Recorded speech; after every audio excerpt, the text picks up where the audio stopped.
Hey guys, this is Dave from Nerdarchy, for nerds by nerds, and I'm hanging out with some of the usual suspects for the 9 of the NAG, and we have a whole slew of things we want to delve into tonight and talk about. So if you guys just want to introduce yourself, we'll start with the cavalry. Hello everyone, I am a number 2 of the 9 of the NAG. You can call me Calvary. I'm a level 20 human assassin. My favorite color is red, my favorite food is spaghetti, and my spirit animal is the Scottish unicorn.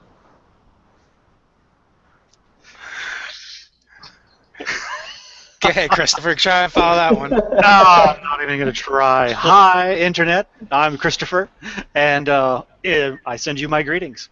Apparently from space. Yes. Yeah. I am floating in the void with the spirit of David Bowie. Nice. Not a bad place to be. No, not at all. A weird place to be, but not a bad one.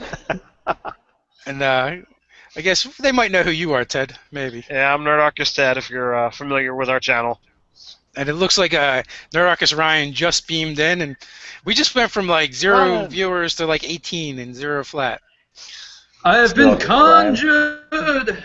Hey guys. What's going on, brother? From the same mother. So, what do we want to start with? Disappear that way. What do we want to start with? We want to D&Dize Flash first? Do we want to talk about low-level magic items and advancing them to higher levels? Or do we want to talk about dueling DMs?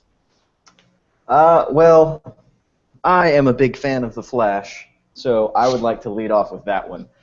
It's a question I've had for a while after watching y'all's videos on D&Dizing Batman and Wonder Woman and even, was it Purple Man? I can't remember his old superhero name. But unfortunately, Barry Allen doesn't have the luxury of just being able to write, "I'm the goddamn Batman" on his character sheet. So I've been trying to figure out how to handle that, and looking at 5e mechanics, I feel Monk would obviously be the best choice for Flash because you get the extra movement range. You can deflect incoming arrows and crossbow bolts and stuff like that, which is something Flash can do. But my issue with it is Barry Allen isn't a monk. So how would you guys approach that? All right, see, I would just reflavor it. This is one of those things that people get very caught up on the name as opposed to the abilities. If you actually look at what the Flash does, as you're well aware, he usually does punches and grabs and throws, and when you have the time to really take everything in, get into an ideal position, you have the ability to literally do the things that it takes experts years and years of muscle memory to be able to do. So he has those abilities without actually having those abilities, if you know what I mean. Okay, yeah. Being able to see everything in slow motion lets him pull it off. Okay. And then the other thing is because we're working in the D&D parameters here, I would definitely go with, all right, so normally I would say human, but you know what, we need more speed, so I'd go Wood Elf, which also brings up his dexterity and his wisdom, which I think the wisdom helps with his, the ability to perceive things faster than others, or taking the information faster. Also, obviously, the mobility feat's going to be in there to give him some more movement as well. I mean, within the D&D terms, we're not really going to ever get to the level of speed that the Flash has. Even if you put permanent spells on him and magic items, I still don't think he gets there. Yeah, I don't think there's anything within the scope of D&D that is going to allow you to get that kind of thing. I've seen some ridiculous movement, but nothing that's like, oh, I can run around the world this round.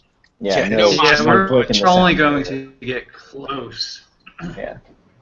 Okay. So I could see him having an item that either gives him haste and mirror image, like say a helmet or something that he can activate it for haste and the mirror image spell, which mirror image is going to make him harder to hit, which of replicates his flesh speedsterness. Yeah. I didn't think about that. That's a good one. And obviously he's going to be 20+ levels because he is one of the more powerful superheroes, one of the most powerful. Goddamn Flash. Yeah. So, he's going to have things like alertness and observant, things that are going to really let him, probably athletics. I would even think about giving him a level of rogue just to dip in the sneak attack and also being able to dash as a bonus action. Yes, I would. I would certainly go down there. I mean, the monk gets it, but they got to pay for it. Yeah. Wait, I'm going to put this out. He needs 2 levels of rogue to get cunning action, which is what you're referring to. Yeah, that's what he would actually need. Yes. So, Oh yeah, 'cause it's right before you get the archetype. But yeah, that's all right. He's got like 40 levels to play with. What's 2 in rogue anyway? And then also the sneak attack could just represent his ability to do more damage from his speed. Yeah. As opposed to the rogue sneak attack, and like he's a monk, he's using his hands, so that's a light weapon. That pretty much works. And then I guess he would have to be like a sage, would be the background. See, I was kind of thinking thematically, I thought Hermit might work because Hermits, have that one deep dark secret. Like maybe he figured out how to get super speed. Plus, being the lab geek that Barry Allen is, he probably doesn't spend a lot of time with other people. Yeah, anytime you have someone that falls into professional, I always tend to go towards Guild Artisan because he's got like the science tools. Oh, so yeah. in a modern setting, like that would be his thing. He's got lab tools would be his. Yeah, but a sage has like research ability. They're like researchers, and I think alchemist is actually one of them. Okay. So I figured, Yeah. a crime lab scientist might fall in there somewhere if we were going to modernize the sage a bit. Well, I was going to take up the banner and argue for Sage as well. Yeah. All right. Although I believe there might be like a watchman with possibly an investigator alternate in the Skag, so that might also be a possibility as well. The backgrounds are kind of amorphous anyway. Yeah. So you go either way with those. All right. So bang, Flash. So done. do you feel that covers it there? I do. Yeah. I do. Thank you. I hadn't thought about dipping into Rogue for cunning action, so that's a pretty thematically that works really well. So I mean, what does a 20th level monk have? Is that like a 60 or a 70 move? I want to say they get plus 40, so Okay, 70 total. So that would be 75 on top of a wood elf, 85 if With you mobility. with mobility, and then being able to take a move action as a bonus action. That's 170 in a round. Yeah. He go way too slow. Yeah, that's the way to do it. Right, So and then if that's he's hasted, pretty- you also get to double his move. So Oh, 340. yeah. That's 340, there you go. We're getting close. yeah, that covers it. We just need to multiply that number by like 1,000. All right. So do we get do we have expeditious retreat in this one? Can we throw that in there as well? I believe that requires a bonus action. Oh, okay. Well, Economy of actions, bastards. yeah. Well, what can you do? It's 5th edition. Play it. So what was your question? Or what was your question about? Or actually, let's go to Christopher now. Sure. We'll bounce back and forth here. Sounds good. Yes, superheroes is not my area at all. So That's And nobody's okay. perfect. yeah. As I was told when they found out I liked the DC.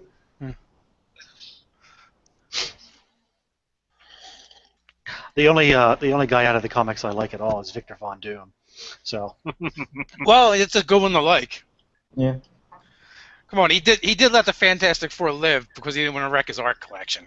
The guy's got class. yeah, it's a good. Yeah, he's got a lot of character. So instead of superheroes, let's move on to a different topic, Christopher. sure. What do you got for us? I know you said something, and this one is actually coincides with, I think, Calvary as well. You wanted to talk about dual DMs?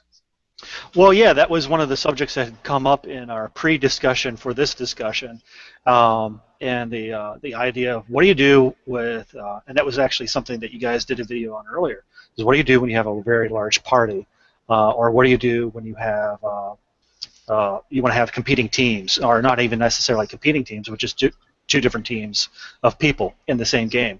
How do you do it? What are some of the pitfalls you have to watch out for? What are some of the things that you can exploit to make the game even more interesting?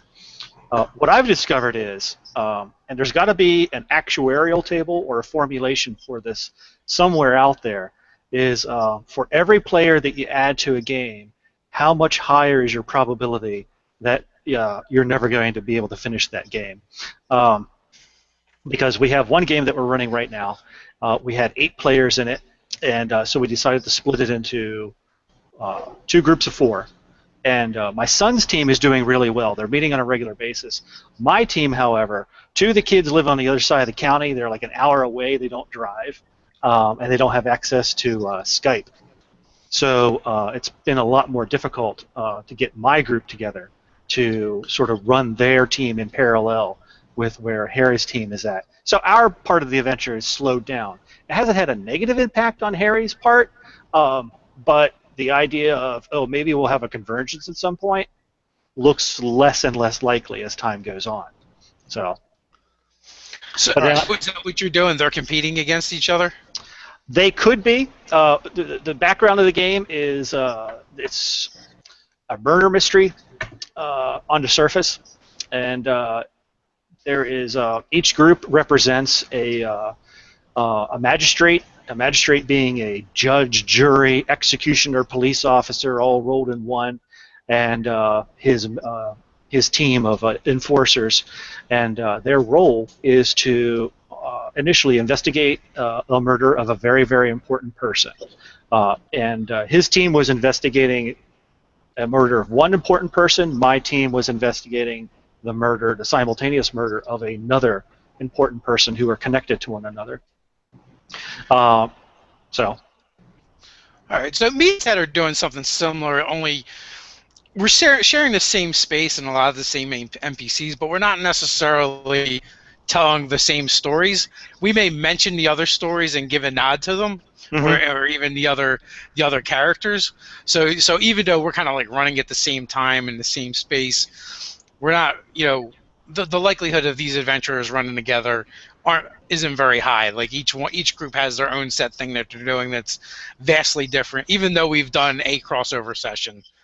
And that was more to the fact because some of the players in one group weren't able to make my game, and you had in your game a handful of players that couldn't make it, so you filled them in because they were available.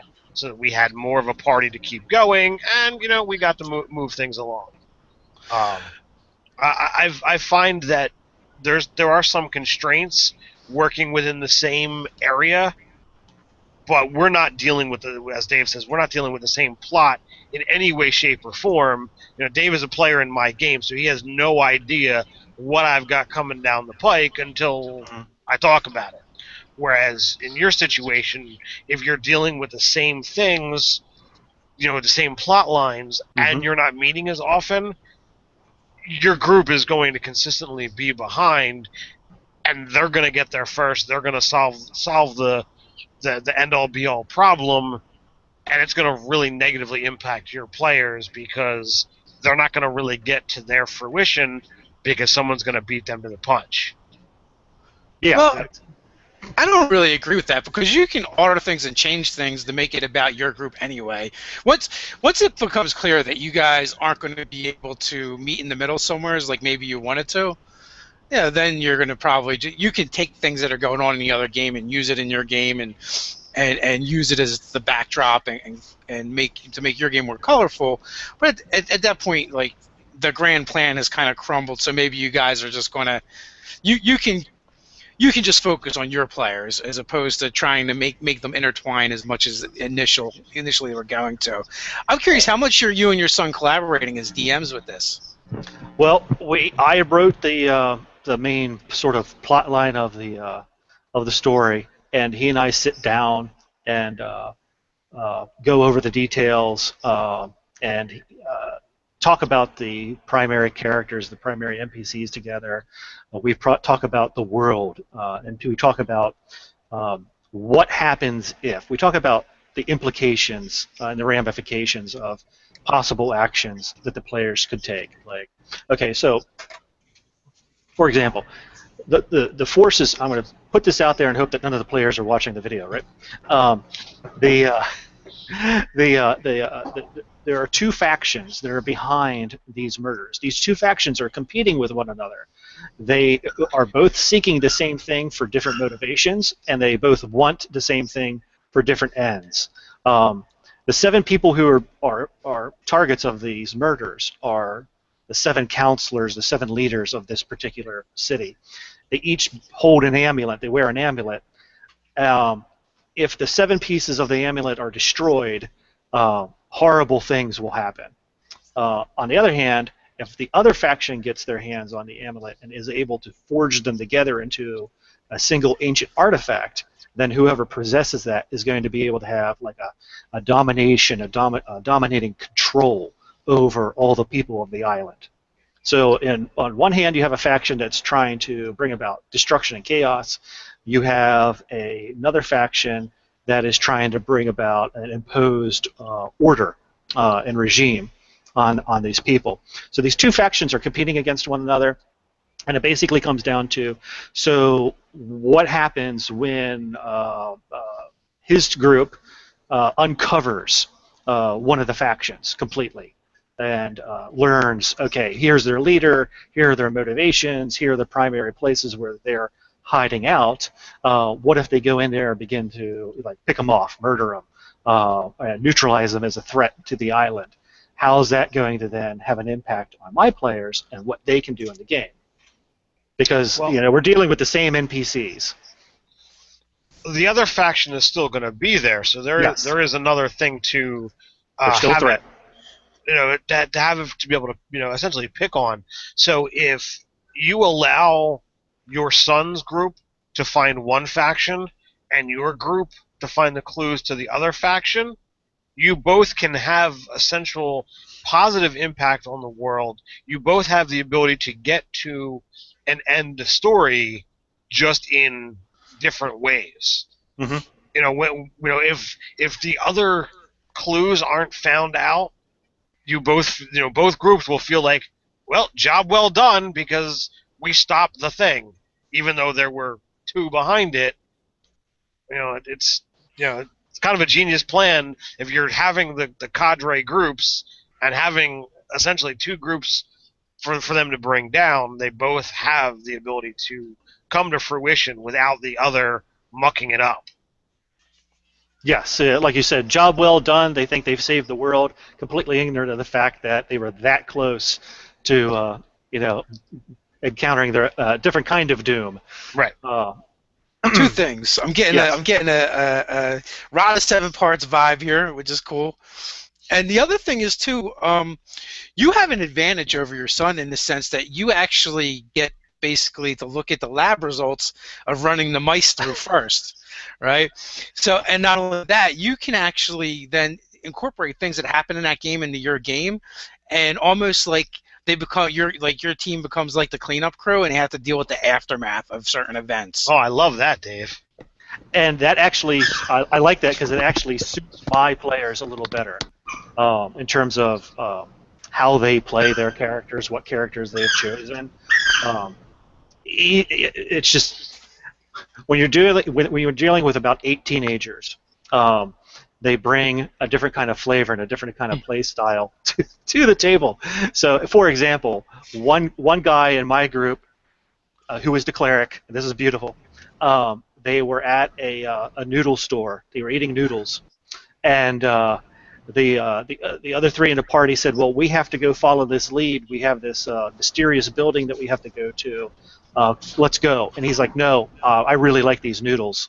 I'm just going to stay here. You guys go on."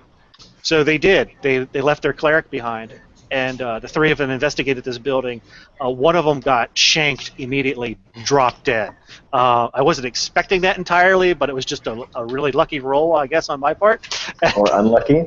Yeah, and it killed one of the characters. The other 2 hightailed it out of there, and they went back to the noodle shop, and they're like, you should have come with it. He's like, "No, these noodles were just the best noodles ever. I've been sitting here trying to persuade the cook to give me here a recipe." And so I decided, you know what, he can't get out of this completely scot-free. So I on the spot, turned the woman who owned the noodle shop into an agent of one of the factions. She walks up to him and she goes, "Are you enjoying your noodles?" And he's like, "Yes." And she says, "Well, I think you'll enjoy this even more." And clocks him over the head with a frying pan and starts a combat encounter. And he decides that rather than killing her or even taking the combat seriously, that he's going to outmaneuver her and at the same time rifle through the store looking for a cookbook. So, all I can say to that is a foodie's got a food, yo. yeah.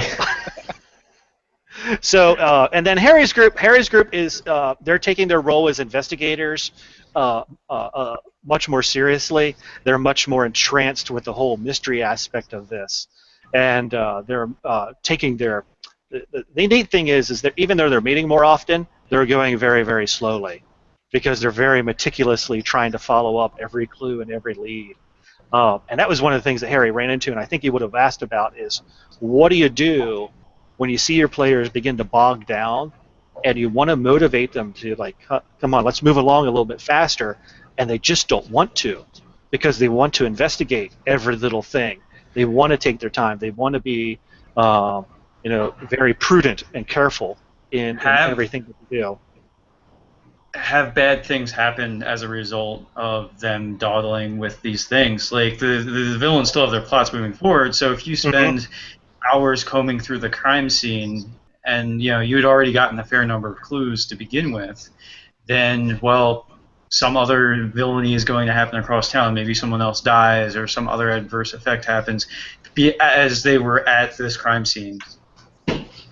Or introduce a time factor, like, okay, the next council member has not been killed, but they've been poisoned, and you got to find the antidote. You can't stop to be meticulous at this point. You're kicking down doors, you're beating up thugs, you're doing whatever you got to do to figure out how to save that life.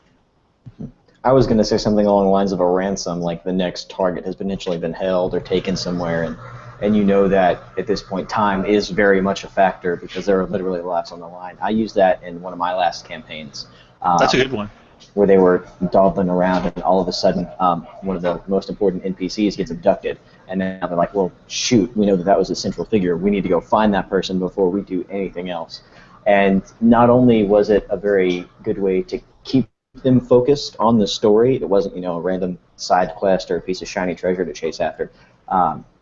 It got them to drop everything unnecessary and move as fast as possible while still staying very much on track with where they wanted the story to go. So I think poisoning is also a very good one. That seems more like what an evil organization would do. Yeah, it doesn't actually matter what you use. The key is to break their focus and break the paradigm that they've been playing under, and make them do something else. And they have to do it rapidly. Whether it's kidnapping, poisoning, or something else. It doesn't really matter. It's just shaking them up enough to get them moving. Good suggestion. Yes. And on the note of 2 DMs, sorry to interrupt. I had to. Sorry, my dog just freaked out at me. He doesn't. Apparently, like there's the second DM. Yeah, it's not you, Pancake. Go on. My idea, because a lot of my players are on opposite work schedules, we don't have the time for the 7 or 8 of us to sit down and play a regular game. So I came up with the idea where we'd split into 2 teams, much the same, but each team, instead of representing a magistrate, we would be representing a city, and the 2 cities would be at war. And so you have Team 1, led by me or the other DM, and they all go out and assassinate some general or steal some schematics for a new trebuchet, whatever it may be. And then when the second group meets, they basically get a war report from the front lines saying, hey, some elite enemy troop did this, or we've received new information regarding this. And that way they're never in direct contention with one another, but the effects are still felt in each game. My question, though, for that would be, how do you keep the DMs kind of on the same playing field? Because, like you said, it's very easy to just say, forget the other team, I'll make this about my game. And then, they may be getting different loot drops, balance may be broken. They may go off kind of in a different angle with the story that the other DM wasn't anticipating. And I feel like it's doable, it's just super hard to keep the stories on track. And I'm wondering if y'all have any tips for kind of keeping the DMs in cahoots if, I can't watch their session and I take terrible notes, so that's not any help to the other DMs. So one thing you want to figure out is what is the end goal of the game? Is it to get to a point? Is it to stop the war? Is it to end the war by defeating the other country? As you said, you're never sure what the other DM is going to do as far as loot drops. So party balance might never be a factor, and it doesn't matter if you never actually have to go against each other.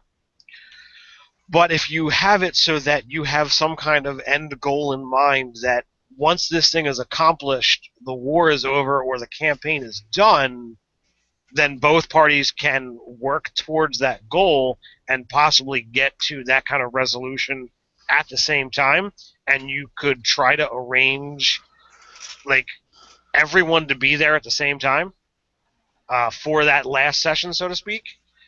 Other than that, I think it's a problem if you're in the same campaign world, interacting against each other's plans, and not having an idea of where you want the story to go. I think that's gonna be a major problem, because it just can't happen. You can't get to an ending point communally.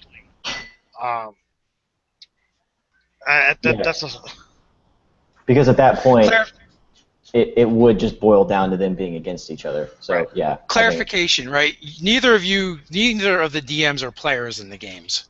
Correct. Okay, that makes it easier because you don't actually have a stake. So here's what I would come up with the other DM: a list of objections that objectives.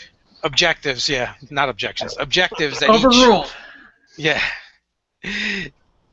Objectives that the players need to meet, right? And they don't have to be the same objectives. They can be different. And then you guys are going to decide on how many objectives do they actually have to meet to gain the end result, whatever that you decide that is. And maybe there's different end results, right? Because you might have, they come up with a list of objectives, and some of them will lead towards peace, some of them will lead towards winning over the other side, whatever, or maybe something where they both lose somehow. But come up with like the win number. And you want to make it so it depends on how you and the other DM, if you're competitive against each other and you want to see your quote unquote team win, or you're just running. Or you're just running the game. If you're just running the game and you guys collaborate and say, well, we need to come up with, someone has to achieve this many victories in order for the end result to be achieved. And however that happens, because you might run an adventure and they don't succeed, or they partially succeed, or things don't end the way anybody anticipated, and players are GM alike.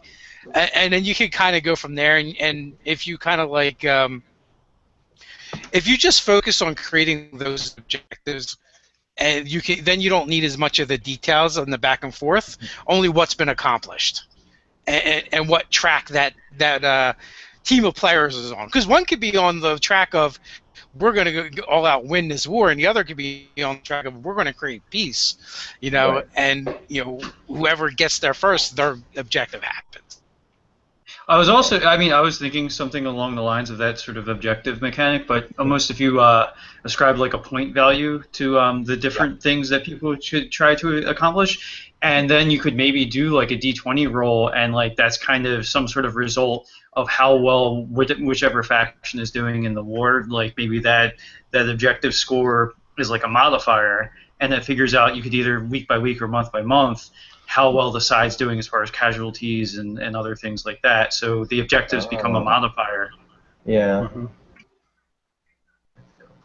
I guess you could also, if you wanted to make it even bigger picture and kind of avoid them ultimately being in conflict the whole time, what would y'all say then if, say, you had a list of objectives and whenever one team reaches some particular threshold, they may receive a clue like, hey, there's actually someone else manipulating this whole war, and they can kind of move into the next chapter? Well, yeah, that could be like one of the victories that you when you unlock things, or the players might do something like, oh, we're gonna make an alliance with this tribe of hill giants or stone giants, and Mhm. now we just acquired artillery for the war Yeah. essentially. Or different things like that, or creating an alliance with another power that's not involved with the struggle, even if it's Mhm. only economically for resources, Mhm. and, You know, and and you can weight them all. Yeah. Yeah. as you had said, that the start of each session, they're kind of getting a from the lines report, Mhm. which is essentially what happened in the last session. So Right. if the one party is all about peace, and the other party is all about winning the war, when the side about winning the war hears that one of the magistrates in town has all of a sudden been convinced that this war is uh, not good for the country, and is now negotiating with the other counselors to try and end it, then they have, okay, well, what do we do to keep this war going? Or Mhm. whether they say, you know what, that's not a bad idea, let's sue for peace as well, and then you guys might be able to work towards the same goal at the same time, or be working contrary to each other. Okay. Whatever each group wants to actually be able to do. Yeah. Okay. Yeah, and that does, I guess, give them more freedom to uh, play the way the group wants. Because if you just say this city's at war and this city's at war, they kind of have to be in conflict in one way or another. But if you let them kind of say, all right, which way do we want to aim for this? Like, is peace an option? Can we pursue that? Then yeah, that would give them a lot more freedom to play they And want to. That's a good and idea. just because the cities are in conflict, it doesn't mean the groups have to directly conflict with each other. Uh-huh. So or even be working on the same objectives, so that they're own in their little ecosystem doing their thing. It's just Mhm. their thing is going to affect the larger picture. Right. Something that you could do is put each of the groups in minority within their own faction. So, for example, say in City A, Group A is actually a group of pacifists, and they're working to undermine the current regime, which is pro-war. Mm. And then you have the other side on City B and Group B. Maybe they're a group of rebels who are seeking to overthrow the government of City B. Mm. Um, and so they're working against their own factions for their own goals in mind, but still keeping in mind that if their side loses altogether, then they lose everything. Yeah. So you create a little bit of tension there. Yeah. Because then there's more at stake. Yes, That's a good one too. it's a little bit more nuanced to try and to play out for the GMs, but might be an interesting way to approach it. Yeah. Thank you. Well, that about answers all the questions I had about that particular topic. I feel like I've gotten a lot of good advice. And Christopher, listening to yours as well, I feel like there's a couple things I picked up there. So I So feel what a about lot you? better about this. What about you, Chris? Did we cover you, or we? Yeah, I'm good with that. I mean, it's whenever you have, I think, multiple DMs in any sort of game or any sort of setting, you're going to run into difficulties. The biggest one are the mechanics of my group's not meeting as often as your group, or I've got Right. players dropping out, your players are pretty good. So that's going to change the nature of the game right there. But then, Mhm. even if all that holds together really well, and I think what you guys have given me for my game is really, really good. How do we keep the players moving along? How do we keep them focused? Yeah, you've given me some good advice on what we can do to try and, especially with Ares Group, keep them moving. Don't let them get them bogged down. Yeah, throw some time threats at them. Make them hustle. Cool, excellent. So Calvary, you had another question about magic items. Yes. When it comes to magic items, again, I said this in the last video. I started playing at the end of 4E when there was just a huge variety of all kinds of classes and items and subclasses and mixes and all kinds of things. And 5E is a lot more simplified, but even in 5E, I run into the conundrum where I don't know at which point which items are appropriate. Like when you hit, level 12, is +1 still okay? Should you be looking for +2 stuff? As a DM, should I try and come up with ways to improve or scale certain items? I don't want to give my players something, at low level that they're like, oh, this is great, and then 3 weeks later they're like, this is trash. Why did you ever bother giving me this in the first place? Or if there's a way to keep certain items relevant throughout the entire campaign. All right, so number one, a lot of this is going to really come down to what kind of world are you playing in? Are you playing in a low magic world, a high magic world, somewhere in the middle?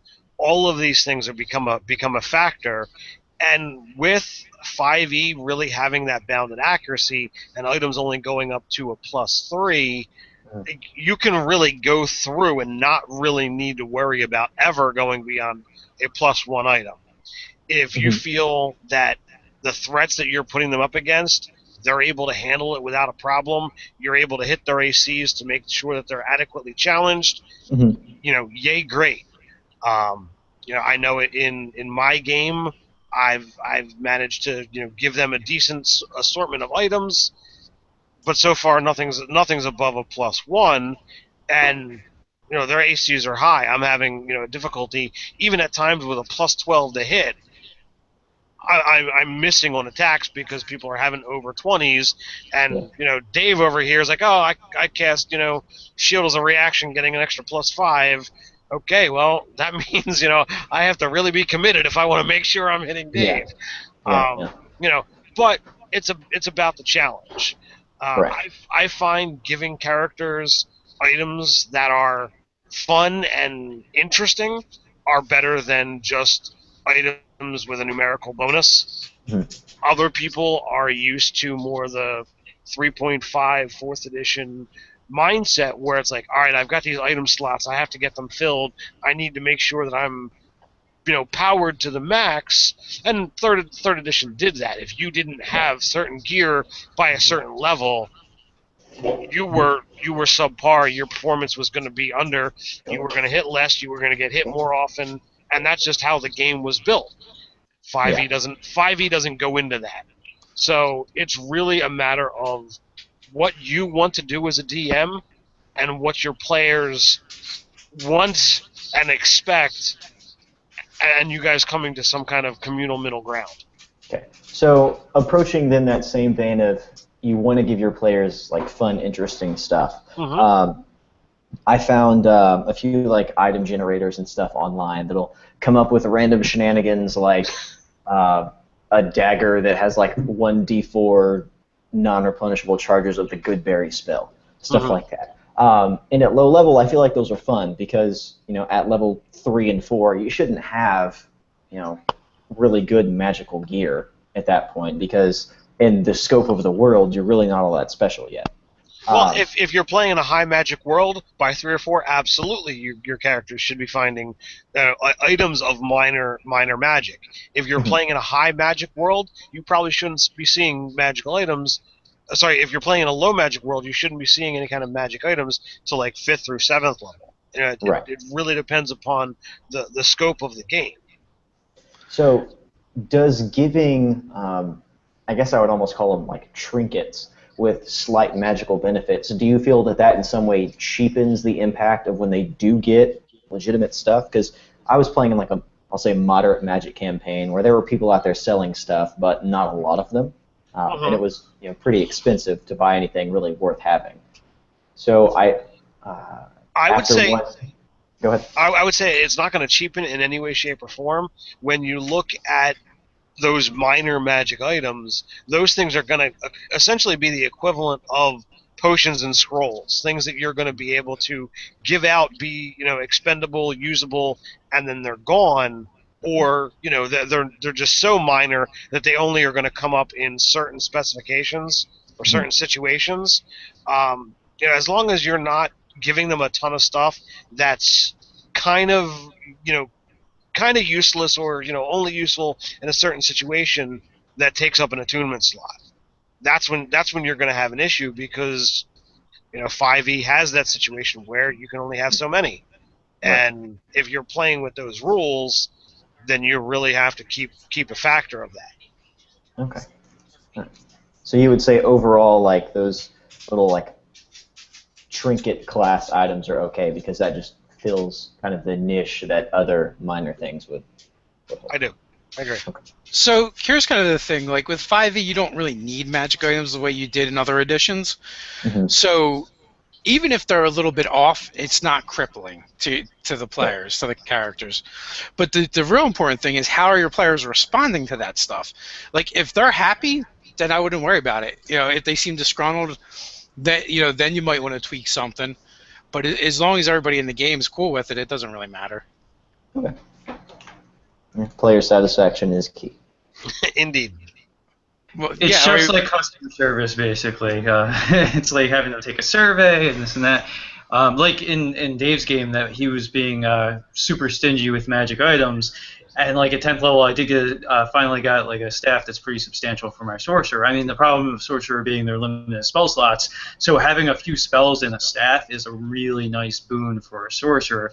So like I haven't gotten to use that item that much yet, but just for the fact that it almost doubles my capabilities as a sorcerer, like I'm ecstatic to have it, you know. I thought, after watching a few videos, I thought you hated sorcerers.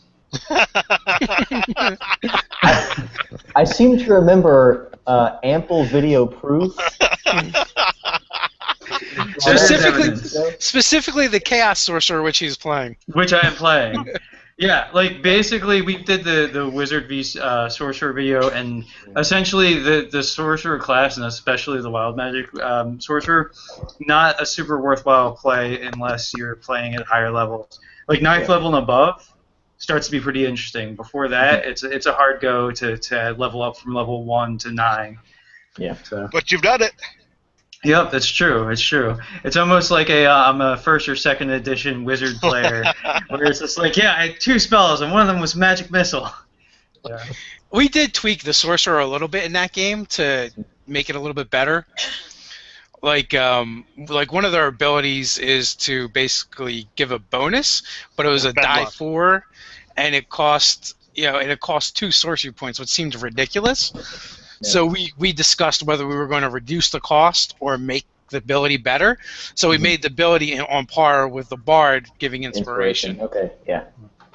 So it helped. Yeah, it makes it something I actually want to use. And the only other time I would use it is like when we literally, you do the math of the game, and you're like, oh, you were literally 1 shy of being successful at this thing. Because that's the only other time it made sense to use Ben Luck. But now, if it's a D8, I'll take the odds that I can, roll above or 2 or 3. Yeah. Back to kind of the Chaos Wild Magic Sorcerer. When I was trying to figure out how to D&Dize the Flash, I was thinking about some of the other characters, and I thought Martian Manhunter would be a fantastic Wild Magic Sorcerer as a changeling, because he can switch body types and do all kinds of weird stuff, and he's very fluid, and I thought thematically that would work out. But then I remembered that nobody really wants to be a sorcerer, so I just Yeah. No, I could go I could go along with that and actually have him instead of being chaos, he could be essentially a draconic bloodline sorcerer, and he could have that greenish scales, which would give him that effect. So yeah, that would work. Yeah. I don't know that. Martian Manhunter's tough because he's got so many, a collection of so many abilities. He would need to be like all of the classes. Yeah. You'd have to go into the Unearthed Arcana for the psionics, and then then he needs probably sorcerer levels, and he's no chump when it comes to combat either. So you could throw fighter or barbarian levels on there. He just needs the Batman feat. Yes. Yeah, right. Being the goddamn Batman.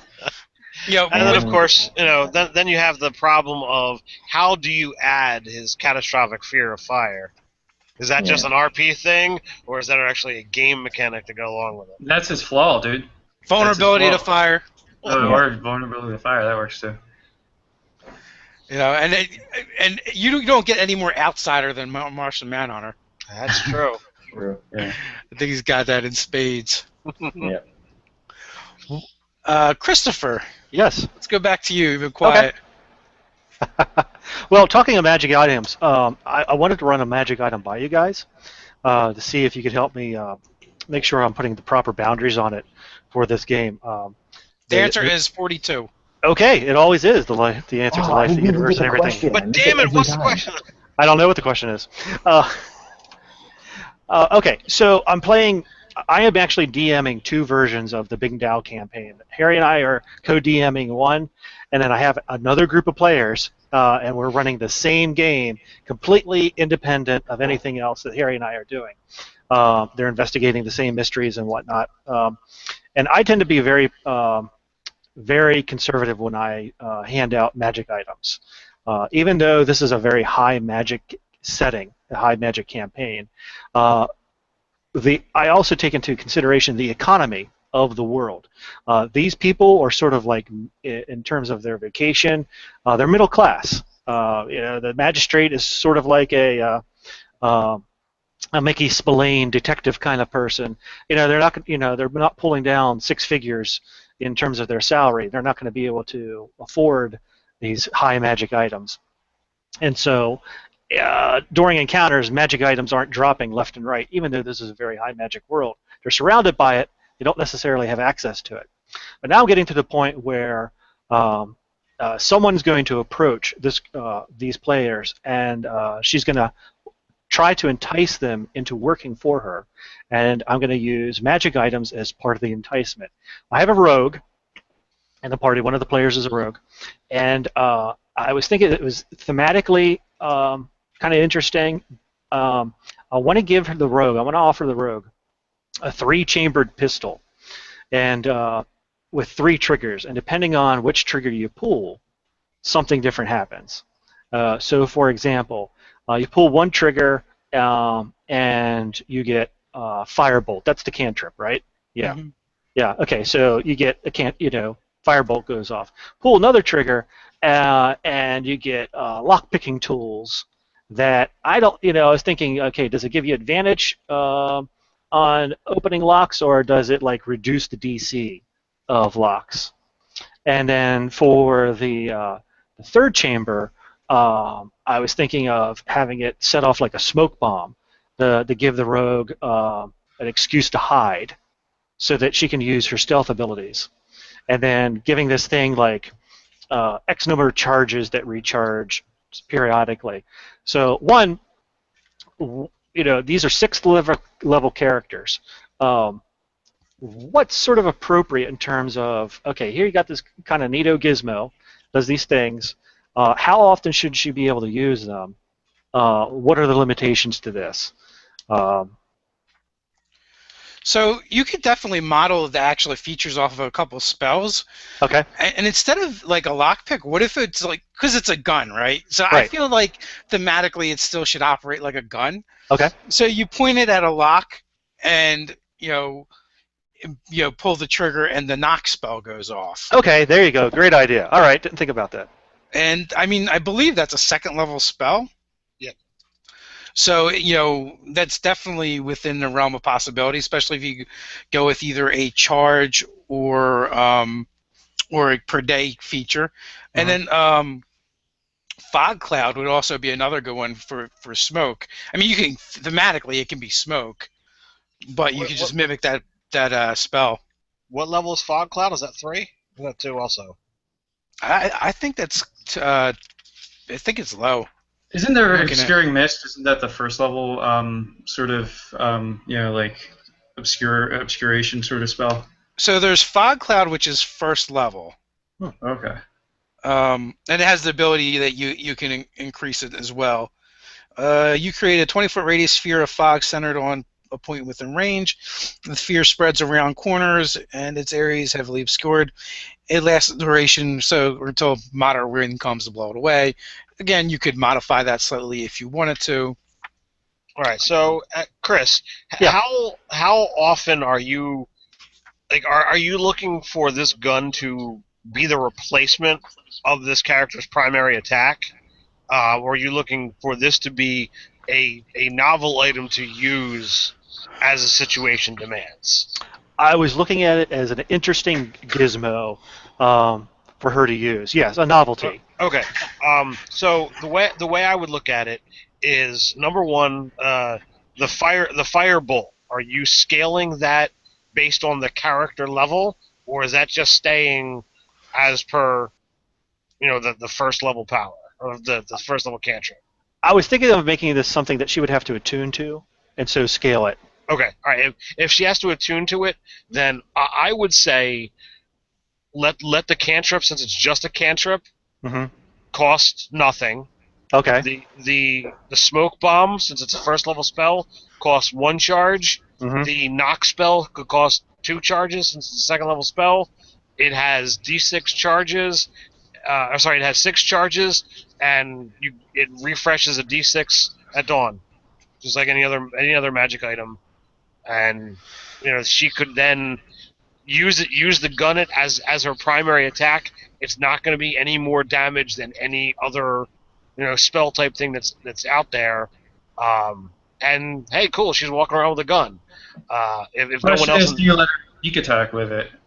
That's substantial because now it does do more damage than her most attacks she would possibly do. But I mean, technically by roll, I don't think you can sneak attack with a spell. Yeah, I think it has to be a finesse weapon. Well, a finesse or a ranged weapon. And this would be a range. This is technically a ranged weapon. Well, but it's actually mimicking a spell, so that becomes very much a GM call on that. Yes, it would be entirely Chris's call. So what's the call? I think I'd allow. I would like to see her use this in a sneak attack, so I think I would allow it. Yeah, the rule of cold prevails. I want to see what you can do with this. That's what all this is about. The fact that I like how both the Chris's, one's completely in black and one's completely in white. We have this sort of we have good and evil Chris. Yeah, exactly. I'm the evil twin. Oh, I thought I was the evil. Dang it! You gotta work harder. I was gonna be Reverse Flash today. You guys are like Bender. You're just bad and more bad. Yes, there we go. We're gonna play D&D, but with blackjack and hookers. Nice. That's it. That was too meta. Because that's how Calvary actually runs his game. Well, yeah. But yeah, that's good, Ted. I like that. I think that's appropriate for a 6th level character. And again, it's going to keep, like Calvary was saying earlier. How do you hand out low level magic items and keep them interesting, so that the players have some sort of affinity to them and aren't just casting them away when they get higher. I think that's important for me because again, I'm reluctant to hand out a lot of high-level items. The interesting thing, though, with tying a cantrip to an item is the fact that they scale with levels, so they don't become useless at any point. That you would prefer one attack versus the other, whereas most other things, it's just I'm going to discard this for this better effect. Mm-hmm. Yeah. Hey, I got a question for you guys that just kind of related to what we're talking about here. I'm finding that at level 6, 7, 8, kind of like that, the players almost get too good. Ted's laughing. Okay, so I haven't put the thought into crunching the numbers in D&D, and I don't think I ever will, because that's not how I think. But what is it about this edition where this mid-range between 6 and 10, they're almost too good for where they're at, and how do you guys deal with that? See, I feel like Ted is probably right there with you, feeling the same thing. Mm-hmm. But have you considered putting an Umberhawk on a chariot pulled by a couple bullets? I know Dave's not as of yet. So, you know what? It's funny. The beefiest character in my game gets dropped the most often.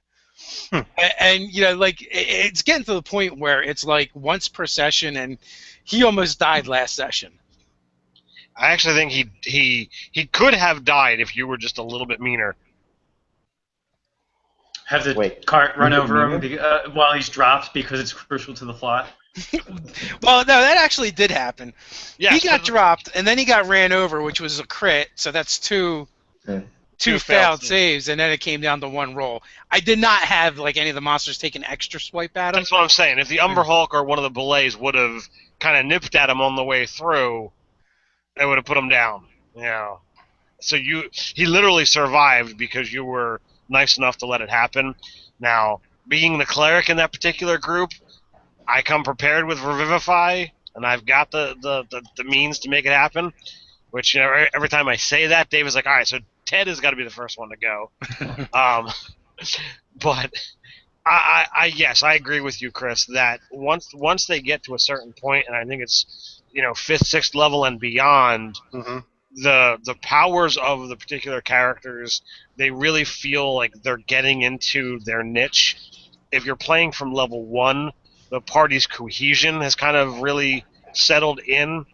Getting access to those 3rd level spells, you have the ability to really control a battlefield if you're using proper tactics and a good party assembly.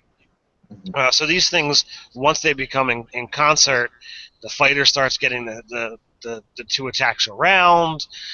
These type of things, really make a difference on the battlefield. And with me, my party dynamic is always different. I never know how many players I'm going to have at the table. So I have to literally figure out at the table how many things I can actually put in there. So I can't ever properly plan for that, whereas with a regular group, you can be like, all right, I have 5 players in the game. I expect 5 players to be here every single session. So this is what I have to deal with. So you can mathify that all you want. All right. The party's hit points are between this number and this number. Their hit bonuses are between this number and this number. Here's their ACs. This is what I'm looking for. If I want to hit on a 7+, so that I'm hitting most of the time, this is the kind of monsters I'm going to need. So you can really get into the actual crunch of it on your own and figure that kind of stuff out. If you really want to put those seriously hard, deadly encounters out there to drop players and make them fear for their lives, because sometimes that is what you want. It's for the effect of the game. As some say, it's necessary to the plot, but I mean, it can be. But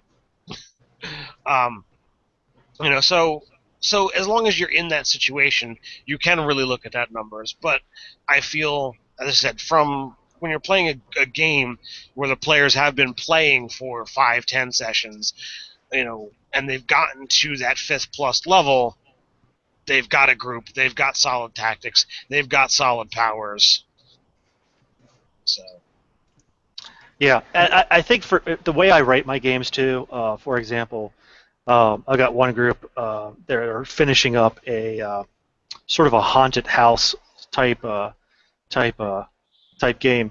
An Umber Hulk and Bulays aren't exactly thematically going to mix in there. Now, what I did do is I took a Demolich and I grafted its head on the skeleton of a Minotaur. Oh, that's cool.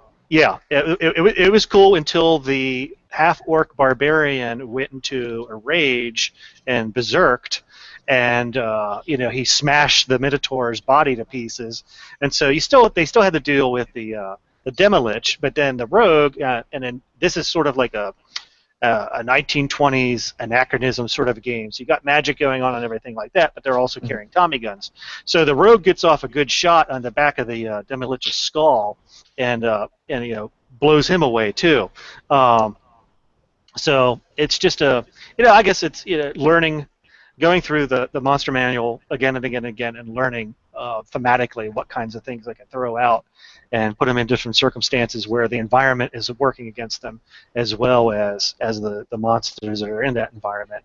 But yeah, we like to play at that level 5, 6, 7, 8, and I've run games where characters start out at level 1 and work their way up, and we've played at 10 and above, and it's that 5 to 8 range that seems to be our favorite place to play, but at the same time, it also seems to be that place where it becomes challenging, for me at least as the DM, to really say, okay, what can I throw at them and how can I throw it at them that's going to be challenging and interesting, but at the same time isn't going to completely just overwhelm them and squash them.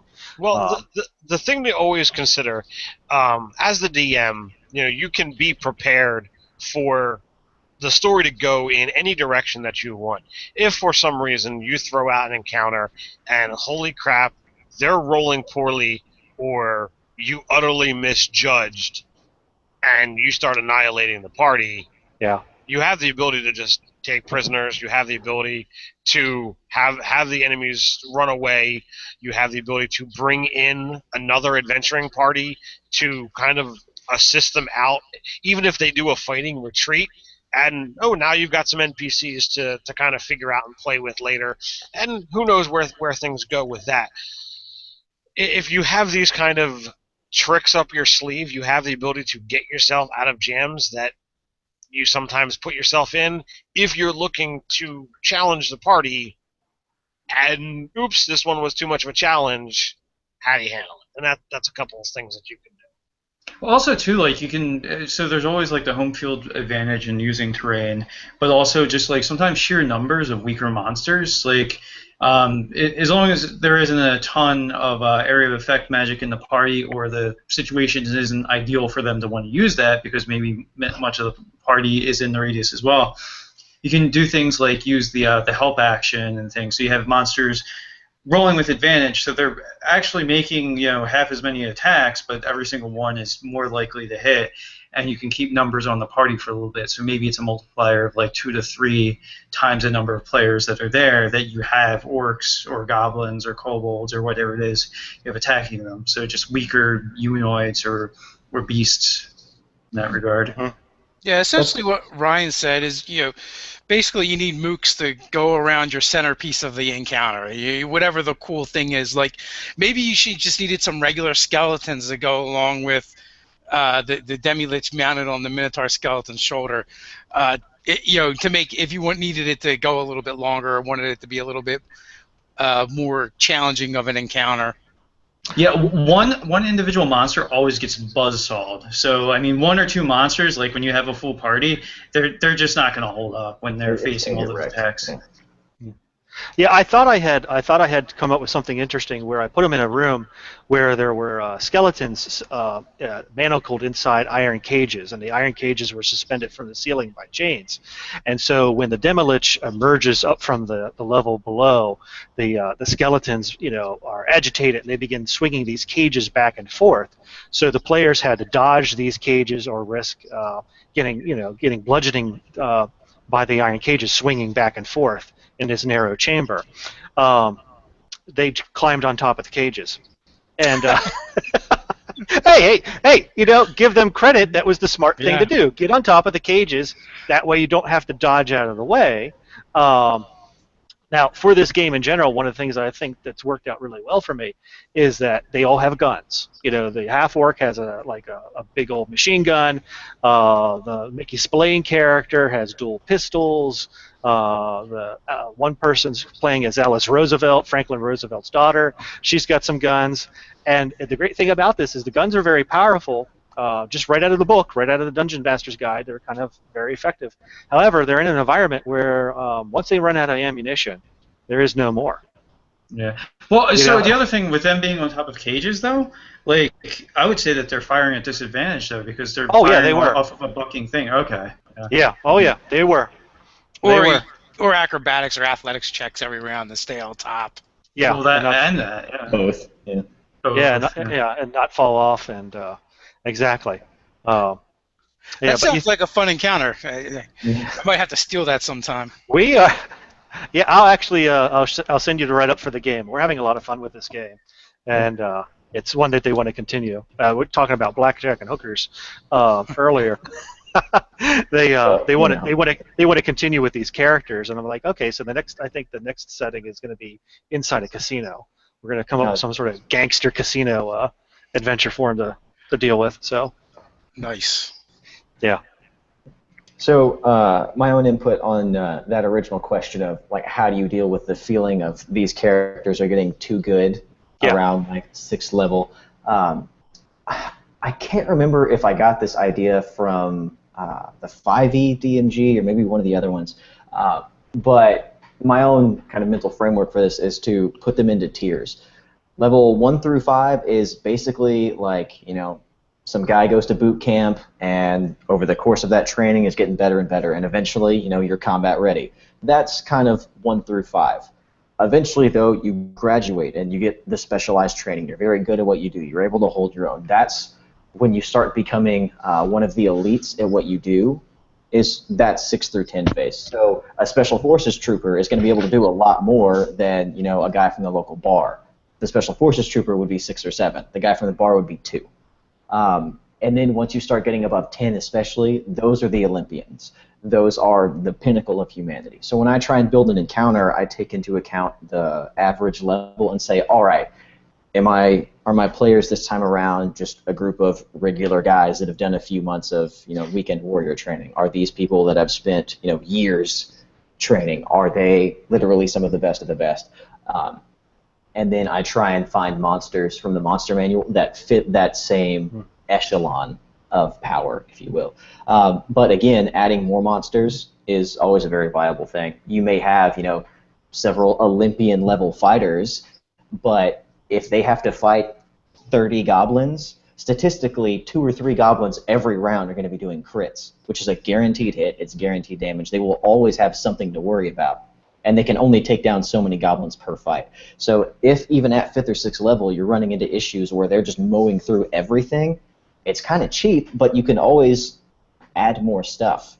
Even if they can kill these monsters in one shot, they still have the chance of taking damage. And they're going to get worn down before the horde of orcs. So that was my input on that. That's good. That's good. And also, the concept of tiers came from 4E, because it was like heroic. Yeah. The last tier was epic, but I can't remember what the middle one was. Step 2. Yeah.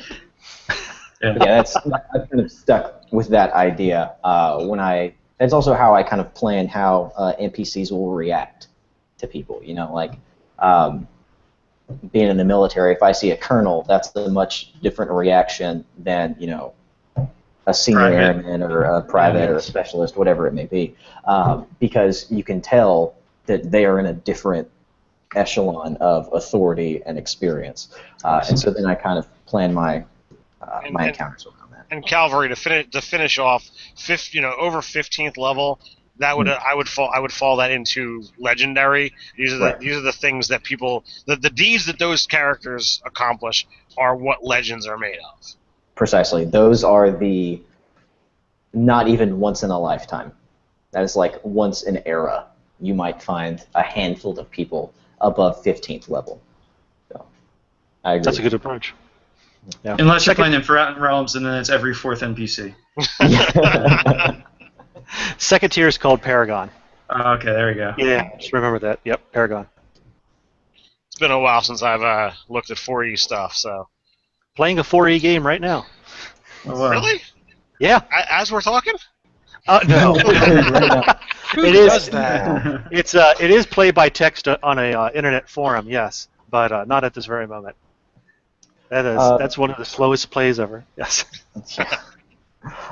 So I had one more question, but before we get to that, I noticed we had a couple of questions from the audience. One of which is, what character archetypes have you fallen in love with in 5e? And to just quickly touch on that, I love the champion and the battle master personally. The champion, because being able to crit at 18, I know you have to be like level 19 or 17 to get that ability, but you go from a 1 in 20 chance of doing solid guaranteed damage to 1 in 7, more or less. And so personally, I really like, especially if you're playing an archer build, from very long range, you have multiple chances to take people out from a distance. Being able to just rain crits down is glorious. So that was my own. Yep, that's super solid for sure. Yeah. So favorite archetypes. There's so it kind of depends. Like if I'm playing a multi-class spellcaster, I love the Eldritch Knight. Just because it kind of just builds on the magic aspect, and you already have the fighter stuff in there. So fighters are the best. Yeah, pretty much. Like the way 5e does the archetypes, where basically every class has its gish. is is like one of the coolest things, and in some ways it's kind of like, is it too much, because every class does have that Gish magic and whatever you are. Right.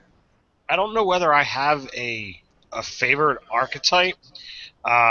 Even though we've been playing for well over 2 years and I've played half a dozen to a dozen different characters, I don't know whether I could lock down a favorite.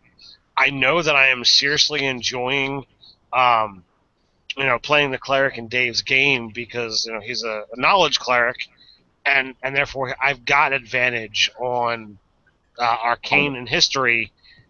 Like, how often do you play a game where making a history check or making a knowledge arcana check doesn't come up? And having advantage on it, like, that's huge. It lets you know all the things that are going on. Oh, did it happen before? Is it magic related? All right, I got that covered. I find that playing that character has been a lot of fun, and I don't have to worry about oh crap, we missed that roll. What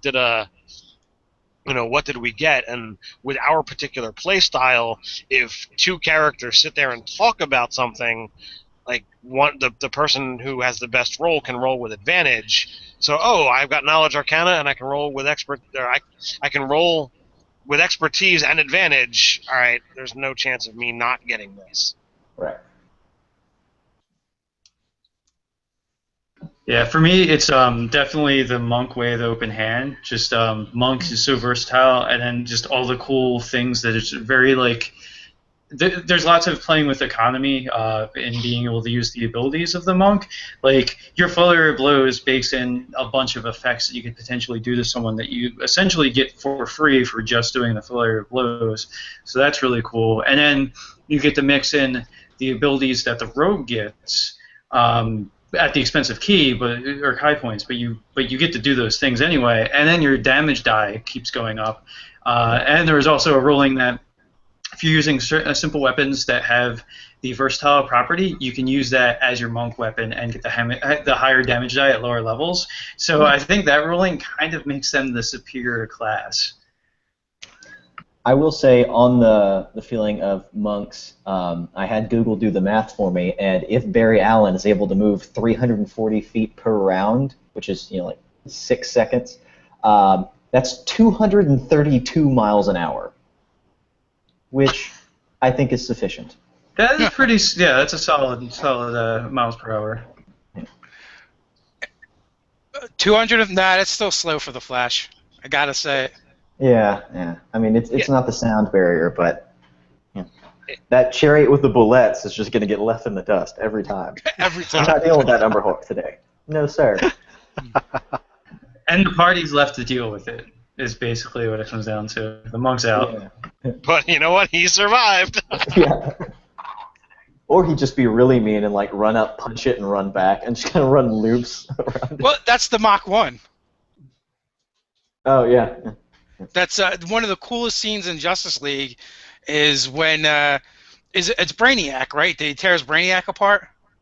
I think it was Lex Luthor in a giant suit. Where he's No, it was Brainiac and Lex Luthor combined. Merged, that's what it was. Yep. Yeah, and he just kept running around the globe and just hitting them.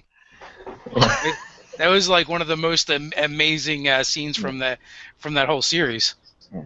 And then he gets sucked into the Speed Force or something, but that's... You can't make an omelet without breaking a few eggs, Or physical laws, whatever. So we've run an hour and 13 minutes or so now, and we've been up to 50 plus viewers in a single time, which is pretty cool. We already got comments going on and likes on the page. So I think with that, it's time to wrap up this 9 of the NAG. But wait, we're missing one Chris's favorite take or favorite archetype of the mix, I believe. So. Oh, okay. Sorry. That's okay.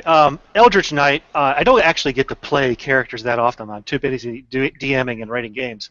But Eldritch Knight, it may not be the crunchiest of the options that you can take, but just for flavor, just being able to play that mix of magic and might combined together. The fact that you can walk into a bar completely unarmed and in a second summon your weapon and freak people out that way. I don't know. It's Sounds just there's awful, something murder special. hobo-y. Yes, there's something special about it I like. So Nah, I have to concur. It's super thematic. yes. Yeah. So, there was a couple things I was wondering about. One, thank you guys for being our 9 of the NAG and patronizing us at the top tier there. We so appreciate it. You guys are awesome. Thank all of our patrons because we appreciate each and every one of you. Doesn't matter if you're giving $1 or $500 a month. We don't care. We love you all. And you guys that don't give, that's okay too. Like, hanging out with us, watching videos, we appreciate you. And we never want anyone to go beyond their means to help support Nerdarchy. So, with that, thank everybody, viewers, patrons, people that just like to come and make fun of us, and that guy that dislikes every single one of our videos. We Thank love you too. Yeah, that's right. So with that, let's wrap this one up. Until next time, guys, you know the deal. Stay nerdy. nerdy. Nerdy.